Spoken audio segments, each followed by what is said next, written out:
नमस्कार दोस्तों, आज मैं आपको एक ऐसी कहानी सुनाने जा रही हूँ जो शायद आप में से कई लोगों की जिंदगी से जुड़ी हो सकती है। ये कहानी है एक छोटी सी लापरवाही की, जो धीरे धीरे एक बड़ी परेशानी में बदल गई। ये कहानी है रिद्धिमा की और उसके डेटा की कहानी। रिद्धिमा की डेटा चोरी। ये कहानी है शांतिवन सोसाइटी में रहने वाली 18 साल की रिद्धिमा की। उसकी माँ बचपन में ही गुजर चुकी थी। उसके पिता मोहनलाल एक छोटी दुकान में चौकीदारी करते थे। रिद्धिमा बहुत सुंदर थी। वो रोज सुबह अच्छे से सज धज कर कॉलेज जाती थी। कॉलेज में सब उसे बहुत पसंद करते थे। सब उसकी सुंदरता और पहनावे की तारीफ करते थे। काफी लड़के तो उसे मन ही मन बहुत पसंद भी करते थे, क्योंकि रिद्धिमा को सब इतना चाहते थे और उसकी खूबसूरती की चर्चा पूरे कॉलेज में होती थी। इसलिए काफी लड़कियां उससे बहुत जलती भी थीं। एक दिन रिद्धिमा और उसकी दोस्त नेहा कॉलेज कैंटीन में बैठकर सैंडविच खा रही थी। तभी नेहा ने कहा, रिद्धिमा, लगता है राहुल तुमसे बात करना चाहता है। वो तुम्हें पसंद करता है। क्या तुम उससे बात करना चाहोगी? रिद्धिमा शर्मा गई और बोली, हाँ, मुझे भी वह अच्छा लगता है। फिर रिद्धिमा और रोहन अक्सर गार्डन में मिलने लगे। रोहन घंटों रिद्धिमा की खूबसूरती की तारीफ करता रहता था। एक दिन रोहन का जन्मदिन था और उसने रिद्धिमा को अपने जन्मदिन की पार्टी में आमंत्रित किया। रिद्धिमा रोहन के जन्मदिन पर बहुत सज धज कर जाना चाहती थी, लेकिन उसके पास महंगे कपड़े खरीदने के लिए पैसे नहीं थे। अगली सुबह जब रिद्धिमा के पिताजी काम पर जाने के लिए घर से निकल रहे थे, तभी रिद्धिमा धीरे धीरे उनके सामने आकर खड़ी हो गई।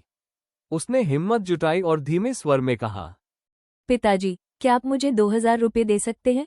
मुझे एक ड्रेस खरीदनी है। मोहनलाल ये सुनकर चौंक गए, लेकिन उनकी आवाज में गुस्से की जगह अपनापन था।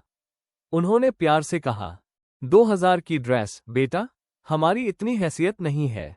ऊपर से घर का किराया भी बाकी है। मैं कहाँ से लाऊं इतने पैसे? ये सुनकर रिद्धिमा चुप हो गई। वो हॉल में बैठी सोचती रही। मन भारी था। तभी उसके फोन पर एक मैसेज आया, कपड़े खरीदो ऐप 90% डिस्काउंट।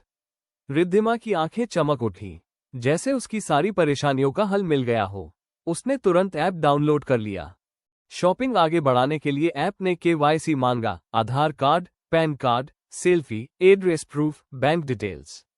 रिद्धिमा ने बिना सोचे समझे सब अपलोड कर दिया। उसे क्या पता था, वहीं से उसकी मुसीबत शुरू हो चुकी थी। रिद्धिमा के चेहरे पर खुशी के बाद अचानक डर की लकीरें उभर आईं। जैसे ही उसने ऐप पर ऑर्डर पूरा किया और KYC सबमिट किया, उसके फोन की स्क्रीन पर एक अनजान नंबर से कॉल आई। हेलो रिद्धिमा, तुम्हारे कुछ पर्सनल फोटो हमारे पास है। अगर नहीं चाहती कि वो वायरल हो तो अभी 25,000 रुपये ट्रांसफर करो। रिद्धिमा घबराकर बोली। कौन बोल रहा है? कौन से फोटो? आप झूठ बोल रहे हैं। रिद्धिमा ने फोन तुरंत काट दिया, लेकिन डर और घबराहट उसके मन में गहरी हो गई। लेकिन कॉल दोबारा आया। तुम्हारे सारे सोशल मीडिया अकाउंट हमारे पास है। तुम्हारे पापा, रिश्तेदार, दोस्त, सबको फोटो भेज दूंगा। चेक करो, एक सैंपल भेजा है। रिद्धिमा ने जैसे ही फोटो देखा, उसके पैरों तले जमीन खिसक गई।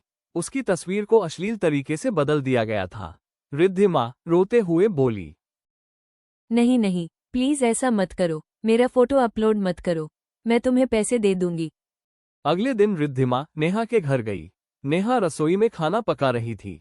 रिद्धिमा ने झिझकते हुए नेहा से पूछा, नेहा, क्या तुम मुझे 25,000 रुपये उधार दे सकती हो? डैडी का जन्मदिन है तो मैं उन्हें कोई महंगा गिफ्ट देना चाहती हूँ। नेहा ये सुनकर खुश हो गई और मुस्कुराते हुए बोली, अरे, जन्मदिन है, जरूर रिद्धिमा, मैं तुम्हें पैसे दे दूंगी। ये कहकर नेहा ने तुरंत रिद्धिमा के खाते में 25,000 रुपये ट्रांसफर कर दिए। अपने खाते में 25,000 रुपये देखकर रिद्धिमा ने राहत की गहरी सांस ली। उसे लगा जैसे अब सब ठीक हो जाएगा। वो तुरंत घर पहुंची और बिना देर किए सारे पैसे स्कैमर को ट्रांसफर कर दिए। पैसे भेजने के बाद रिद्धिमा को ऐसा लगा मानो उसके सिर से बड़ी मुसीबत टल गई हो। दिल की धड़कन थोड़ी सामान्य हुई और उसने सोचा, अब सब खत्म हो गया। लेकिन ये तो बस शुरुआत थी। कुछ ही देर बाद उसके फोन की घंटी फिर से बजी। स्क्रीन पर वही अनजान नंबर चमक रहा था। स्कैमर का कॉल दोबारा आ चुका था। रिद्धिमा बेहद परेशान थी। वो समझ नहीं पा रही थी कि अपनी परेशानी किसे बताए। वो कई दिनों से कॉलेज भी नहीं जा रही थी। बस घर पर रहती और रोती रहती कि वो आखिर कहाँ फंस गई। कॉलेज में रिद्धिमा को न पाकर रोहन ने उसे कॉल किया और पूछा, रिद्धिमा, क्या बात है? तुम कॉलेज क्यों नहीं आ रही हो? सब ठीक है ना? रिद्धिमा ने बहुत ही धीमे स्वर में कहा। रोहन, मेरी तबीयत खराब है, मैं बाद में बात करूंगी।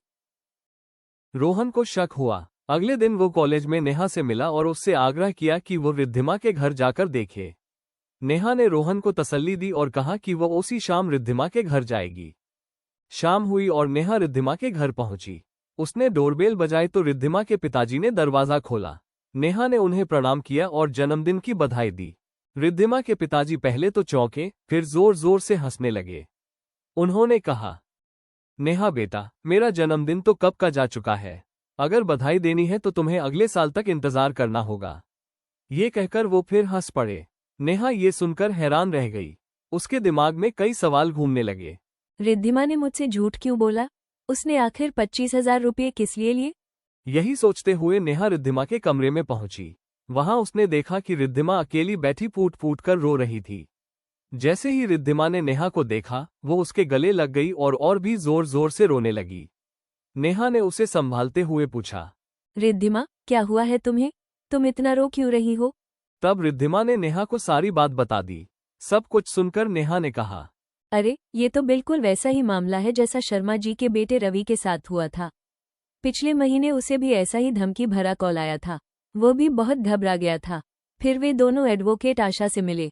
उन्होंने तुरंत पुलिस में शिकायत और साइबर सेल में कंप्लेंट दर्ज कराने की सलाह दी। तुम टेंशन मत लो, यह आजकल बहुत आम अपराध है। स्कैमर पहले झूठे ऐप्स और आकर्षक डिस्काउंट दिखाकर लोगों को फर्जी ऐप डाउनलोड करवाते हैं।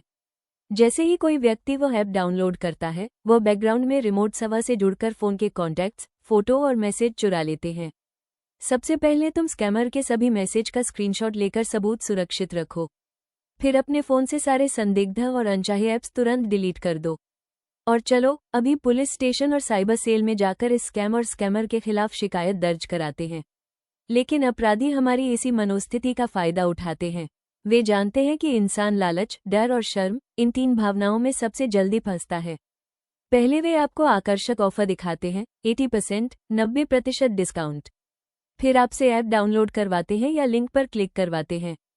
उसके बाद आपके फ़ोन की निजी जानकारी, कॉन्टैक्ट्स, फोटो, मैसेज तक पहुंच बना लेते हैं। और फिर शुरू होता है असली खेल, धमकी, ब्लैकमेल, बदनामी का डर। याद रखिए, अपराधी की ताकत आपका डर है। जैसे ही आप डरते हैं और चुप रहते हैं, वे और ताकतवर हो जाते हैं।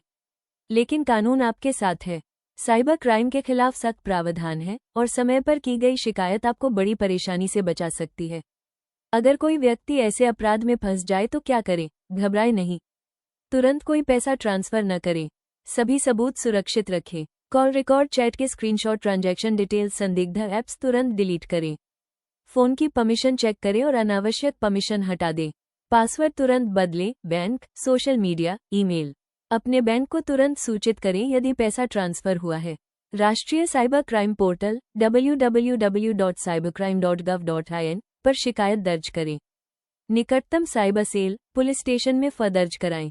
ऐसे स्कैम से बचने के लिए केवल विश्वसनीय ऐप स्टोर से ही ऐप डाउनलोड करें।